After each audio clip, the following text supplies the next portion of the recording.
Bisnis plan kuliner The Coffee Shop. Kenapa kami memilih bisnis kuliner? Karena salah satu kebutuhan pokok dari manusia adalah makan. Untuk itu, setiap orang membutuhkan makan setiap hari. Tentunya hal ini berhubungan dengan kuliner yang merupakan salah satu kebutuhan pokok dari masyarakat di Indonesia, bahkan di dunia. Maka dari itu, bisnis kuliner adalah sebuah bisnis yang menjanjikan. Dan juga, dalam menjalankan bisnis kuliner, keuntungan yang akan kita peroleh berkali-kali lipat. Tentunya hal ini tidak terlepas dari inovasi yang akan kami kembangkan, yang bermula hanya dengan bahan baku yang sederhana, bisa disulap menjadi kuliner yang sungguh menawan. Oleh sebab itu, kami memilih bisnis kuliner dengan nama The Coffee Shop. The Coffee Shop adalah usaha yang bergerak di bidang minuman dan makanan ringan. Minuman-minuman tersebut beraneka ragam, mulai dari yang berbahan baku kopi maupun yang berbahan baku coklat. Dan juga terdapat makanan ringan yang dijamin enak. Kemudian, target market The Coffee Shop terletak di pinggir jalan utama dan kafe ini juga berada di lingkungan yang dekat dengan sekolahan maupun kampus.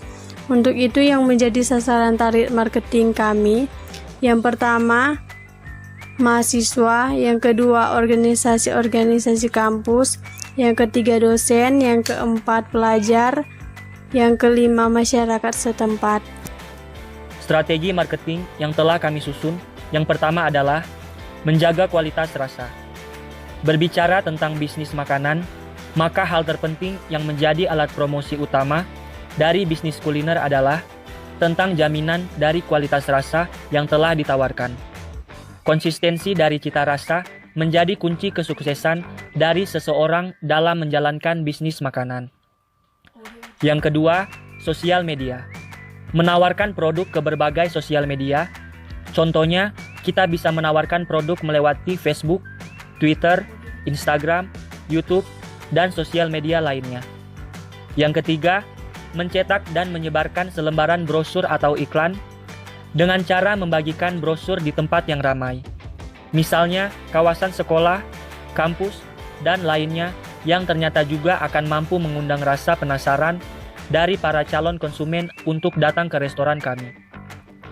Yang keempat, bergabung dengan komunitas bisnis, terutama bisnis kuliner.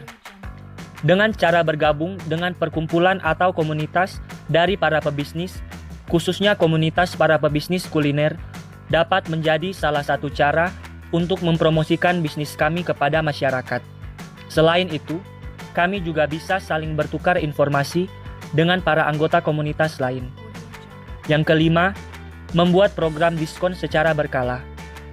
Untuk mendapatkan memanjakan konsumen, maka kami juga akan mengadakan program diskon secara berkala. Dan yang keenam, pemesanan take away. Kami juga menyiapkan kemasan take away dengan gaya modern simple yang dapat dipesan melewati aplikasi GrabFood atau GoFood. Dilihat dari analisanya, kekuatan, kafe dengan menu yang harganya sesuai kantong mahasiswa, lokasi tempat di daerah perumahan dan juga tempat kos-kosan mahasiswa, menghadirkan menu kucingan dengan tempat kafe yang sederhana tapi nyaman, dilengkapi dengan fasilitas Wi-Fi. Selain Wi-Fi, dilengkapi juga dengan fasilitas jasa print yang mendukung tugas mahasiswa, menyediakan berbagai cemilan, mulai dari gorengan, roti bakar, sampai berbagai jenis minuman. Kelemahan, dana yang dibutuhkan untuk pengadaan sarana dan prasarana cukup besar. Pada awal pembukaan, perlu promosi ekstra. Peluang, di kawasan Yunika belum banyak kafe yang berdiri.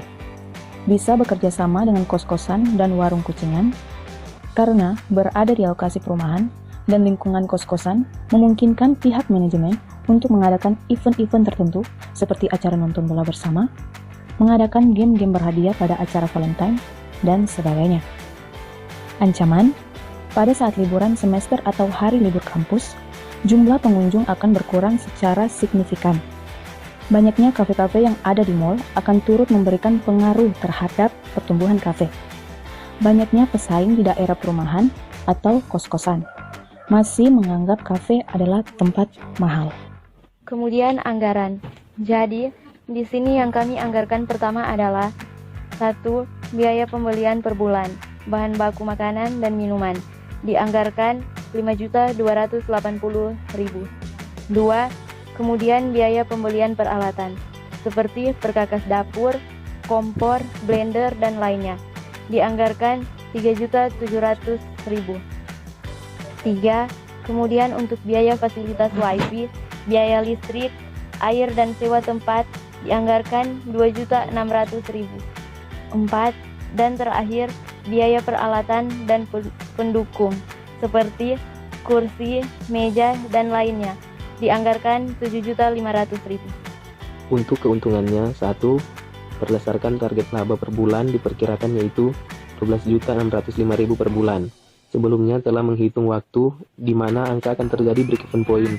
Untuk break-even point ini akan didapatkan setelah usaha berjalan kurang lebih selama setahun 3 bulan, akan tetapi bila bisnis ini dapat berjalan stabil pada 5 bulan pertama dan meningkatkan produktivitas penjualan, maka keuntungan yang diperoleh bisa lebih dari 12.605.000, sehingga dapat diperkirakan break-even dan modal yang telah dikeluarkan bisa dicapai dalam waktu lebih singkat.